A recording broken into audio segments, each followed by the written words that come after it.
aming kasalanan! Inisente kami lahat! Bakit kami kinamamatay na ganito?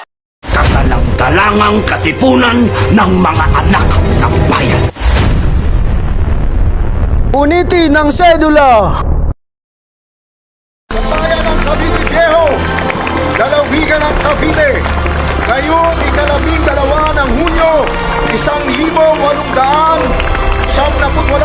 sa harap ko, Don Ambrosio Renzares Bautista, Auditor Diguera at sadyang komisyonado na itinalaga upang ipahayag na at parangalan ang tanging araw na ito ng pamahalaang diktatorial sa Pilipinas ayon sa karatas ng kataas-taasang diktador Don Emilio Aguinaldo Infante. Tayong mga nagkakatipon, nagsilagda sa lupa nito ay pinahayag natin ngayon at pinasisinayan sa pangalan ng buong Pilipinas ang ating karapatang makapamuhay ng malaya at nagsasarili, hiwalay at kalag na kalag sa kapangyarihan ng Espanya.